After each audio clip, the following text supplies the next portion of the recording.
Welcome to Market of the Moment. Wow, we just had a great Thanksgiving week and all that stuff. Yeah, so we are full force running into December. Yes, absolutely. So I'm Don Chakowski, the Director of Channel Sales for Fidelity National Title, and I am joined, as always, by Miss Sharon Terhune.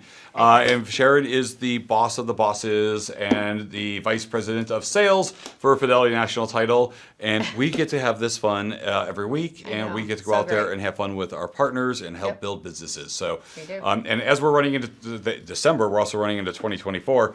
And so business planning is super important. Knowing it's on full fire right now. Right, absolutely. Knowing solutions for our partners. So if you guys remember, a couple weeks ago, we were joined by Tammie Brethower over at NOC, and we talked about the NOC bridge loan product and how that can help them get more deals across the finish line. Yeah. I can't imagine, so I've never been a real estate agent. I've never had the experiences, but I can't imagine how challenging it is when they go to look at a home. They've got somebody who calls them like, oh my gosh, I just saw this online and I just really want to go see it, and but their home's not up for sale yet, the house isn't ready for sale, and all those other things, and how devastating it could be for that buyer to now be like, oh, I can't get this house, I'm not going to be able to compete.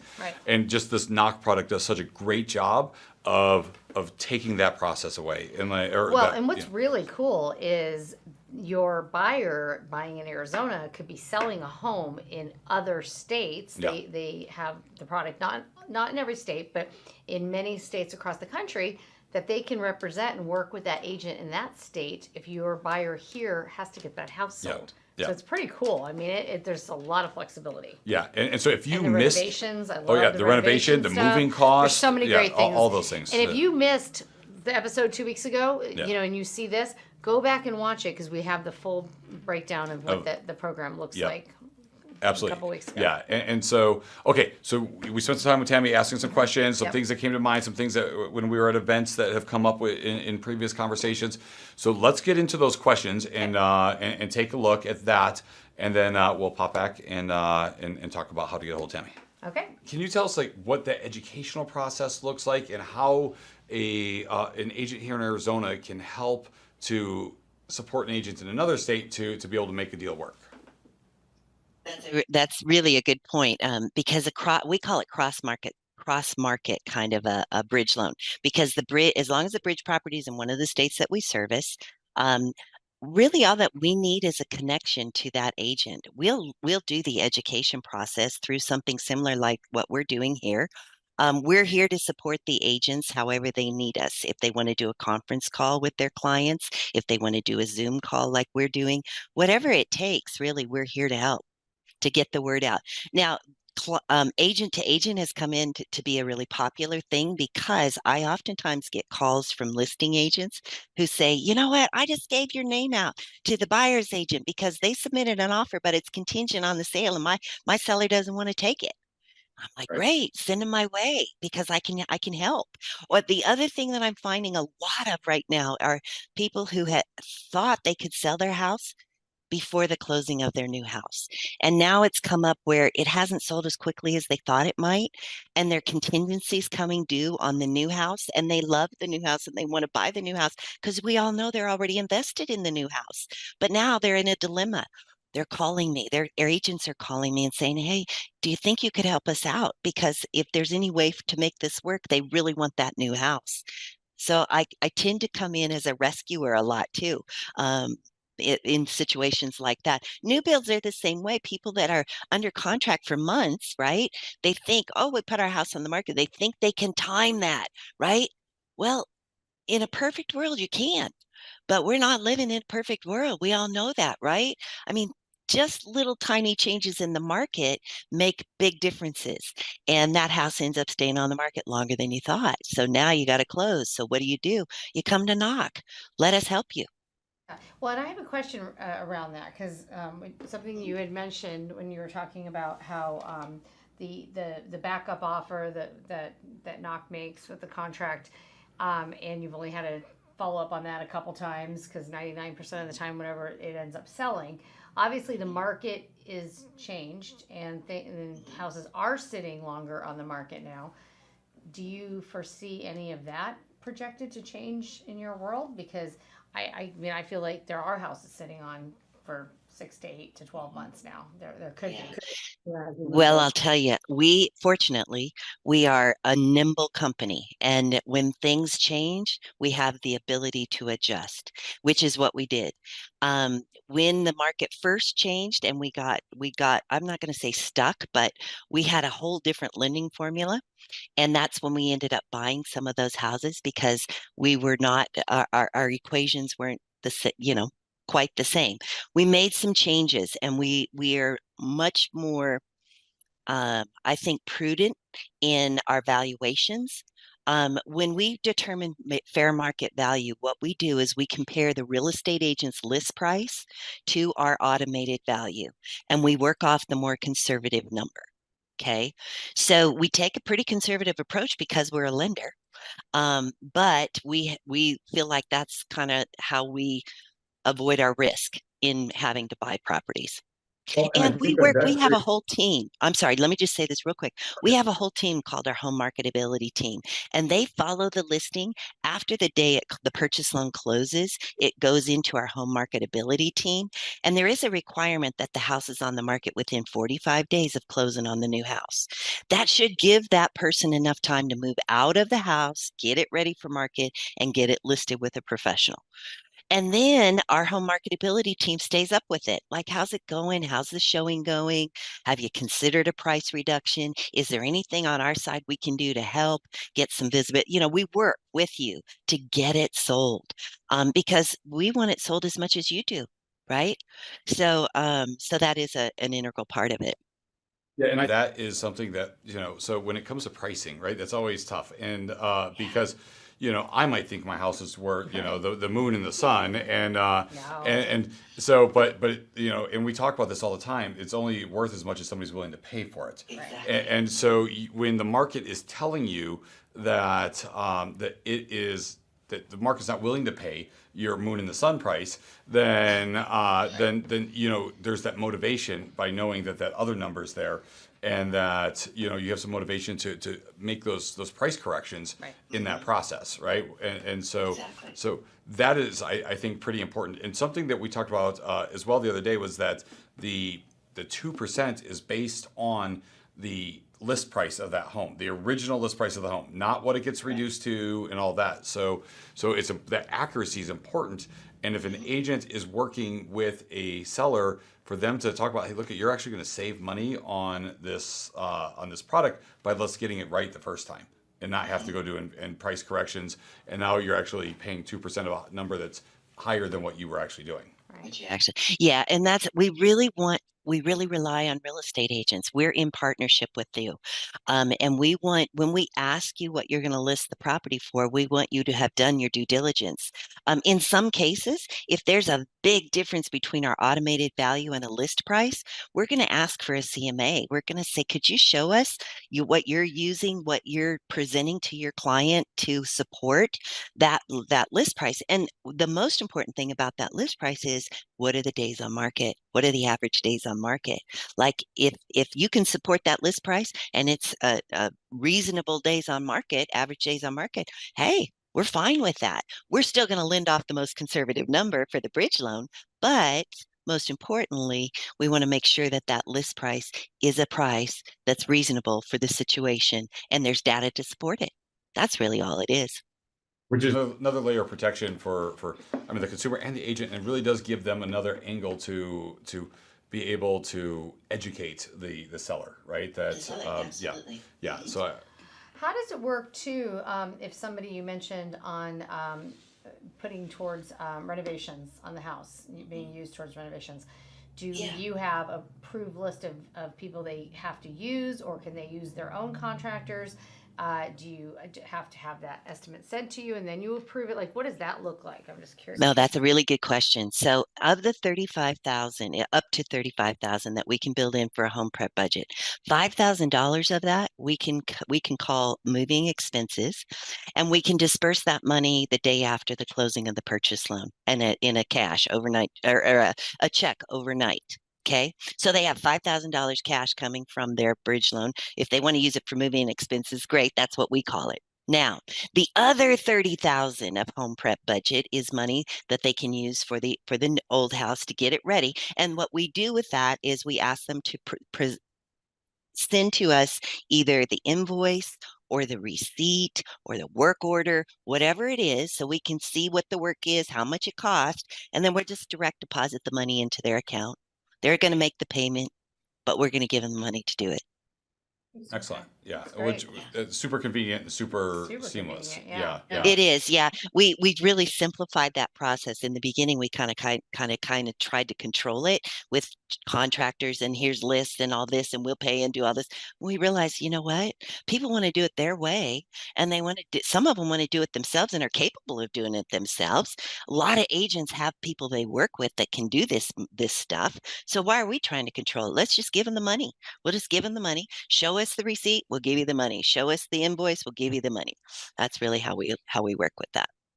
Definitely in the past on other things we've seen been a hiccup of, okay, you gotta jump through 18 hoops before you're check for anything, right? So, And those contractors are backed up, and like when there's Yeah. those approved vendor lists and all Right. this stuff, they get Right. backed up, and so Right. where the guy right down the street might be ready to go now. So Exactly. yeah.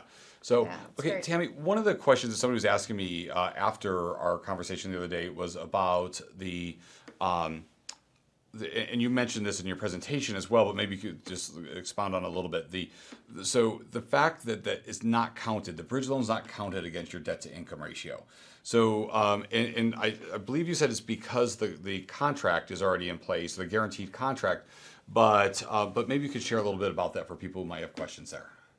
Yeah, so Freddie and Fannie guidelines specifically state that if there is a contract for purchase on the departing property that has no finance contingencies associated with it, then you are allowed, the lender is allowed to exclude the current monthly PITI payment from the debt to income ratio, and you do not have to add a payment for the bridge loan into the debt to income ratio.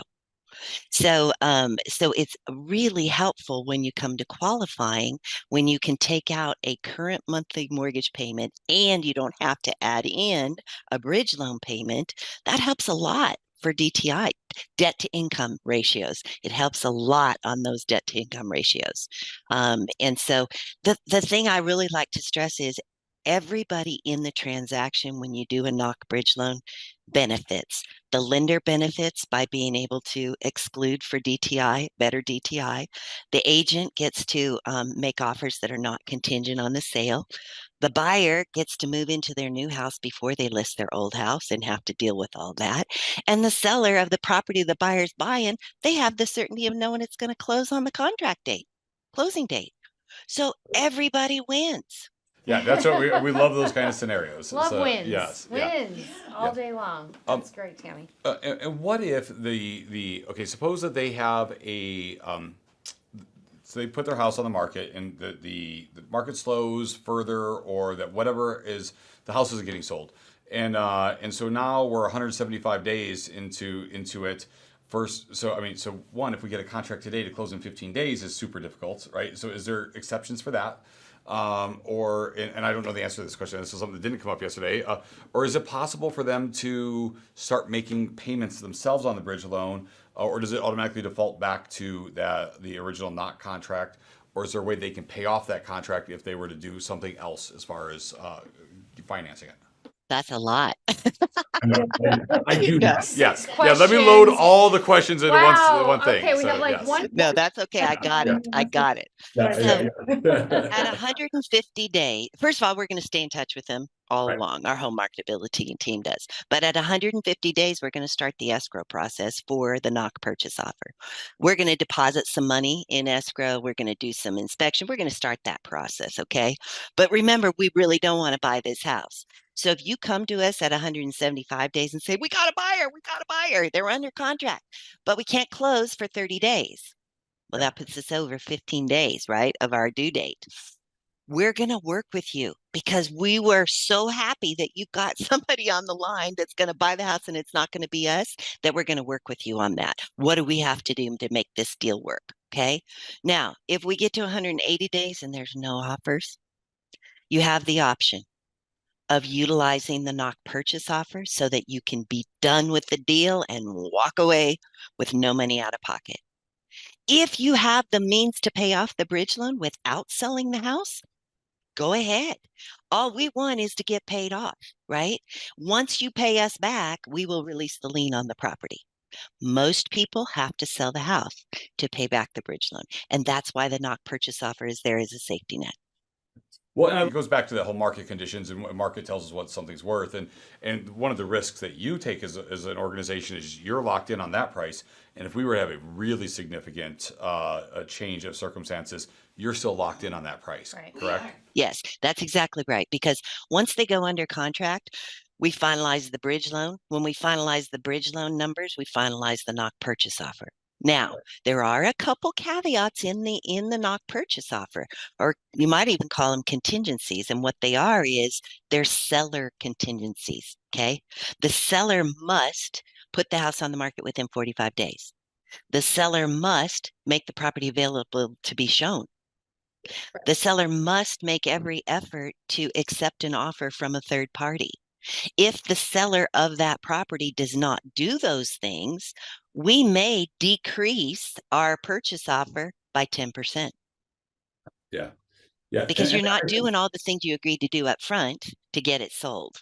And so we're not going to pay you as much as we thought we were going to pay you. We're going to reduce our purchase offer. It's still going to be in place, still there, but we do have the option of reducing it in the event that the seller of that property doesn't uphold their end of the deal. Yeah, that makes total sense, right? And I would hope that people would enter into an agreement like this without being in line to do those things. So yeah. Absolutely. So Well, it's important to note that it is a requirement that they have a professional real estate agent. I get asked all the time, well, can we sell it by ourselves? No, you cannot. You can't do for sale by owner. You can only work with a real estate agent. If I'm an agent watching this, I think, and maybe you did allude to this, Tammie. If you did, I apologize. I know Dawn's heard you 2 days in a row, so I might have. That's okay. But how is Knock making money on this? Good question. Yeah. If I'm an agent watching this, I'm probably Our contract fee is how we make money. It's through the contract fee. And if we do the forward, now we have the ability of doing the forward loan, the loan on the new house. Oftentimes, agents want to just stay in house and do everything with me because it's easier. It's one point of contact. But if you have a preferred lender, it's okay. I can make it easy there too. But we make our money on the contract fee. If we do the forward mortgage, we make our money on the forward mortgage when we sell it in the secondary market. But our focus is to be the best bridge loan provider of this type. There is nobody else who provides what we provide. We're planning on being the best and the biggest and move forward that way. So that's the way we're structured.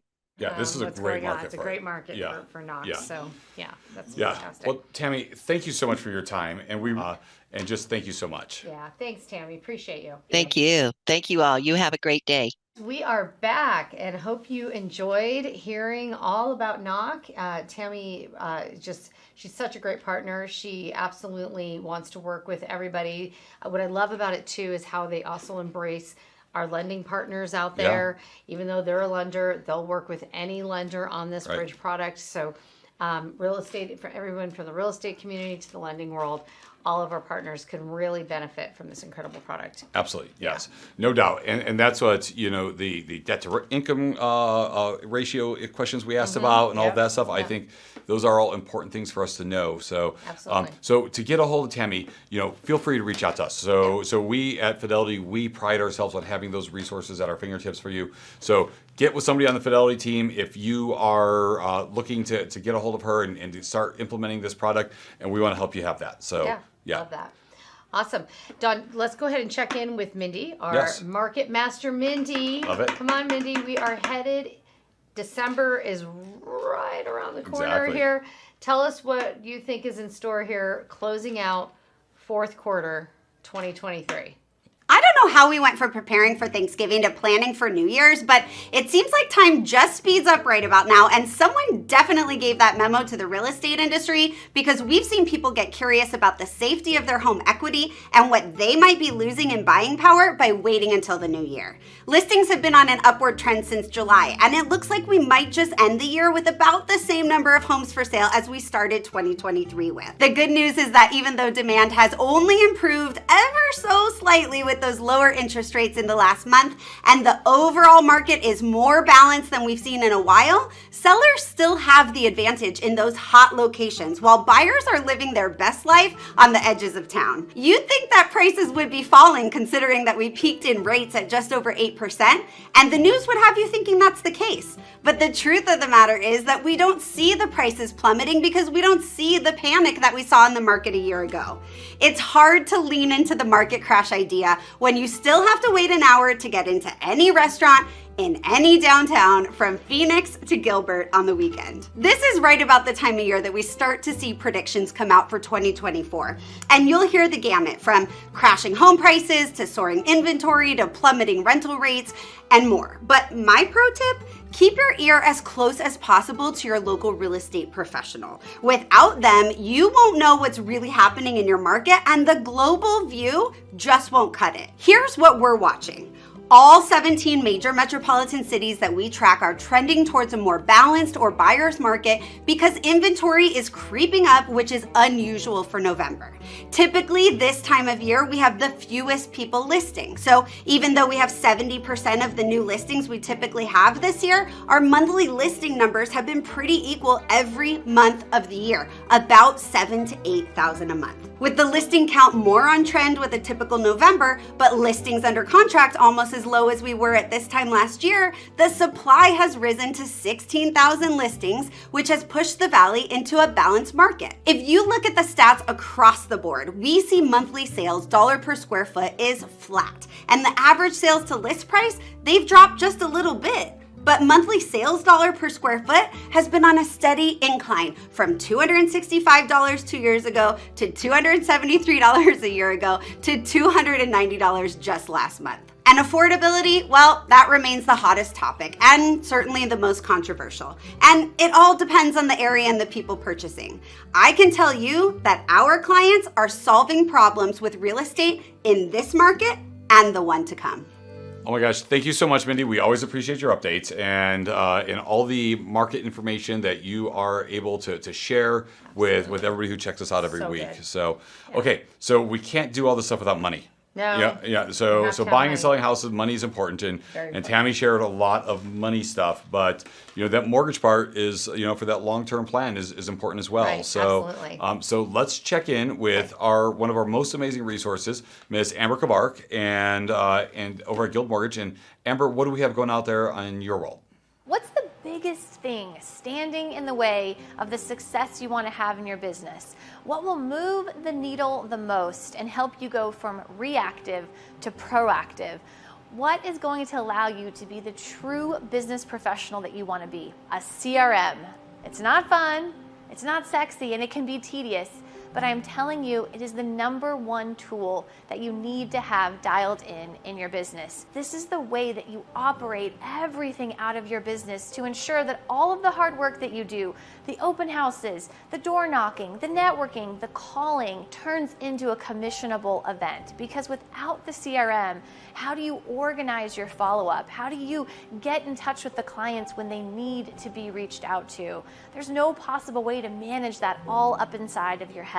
And so there's no better time, in my opinion, than right now in the month of December to dig in deep. Put on some comfy clothes, time block in your calendar, hours upon hours to go into your CRM and either clean it up or start one, because they both matter. If you have a CRM, but you haven't been actively adding to it or cleaning it up, you're not going to be really excited to use it because you know it's not accurate information, so you've got to take the time to clean it up. If you haven't been using a CRM, maybe you're using your phone or maybe you're using your email, now's the time to pick a CRM. Any CRM will work, and start getting the data in there in an organized fashion.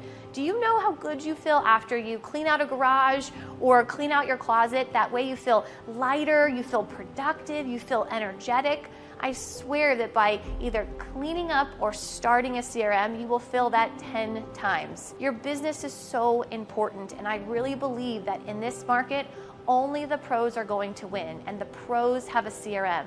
I want you to win, so make this a decision this month, and I'm always here to help. Pick my brain, let me hold you accountable, whatever will help you get this project done, and as always, my team will be available for all of your weekend pre-qualification needs. Thanks.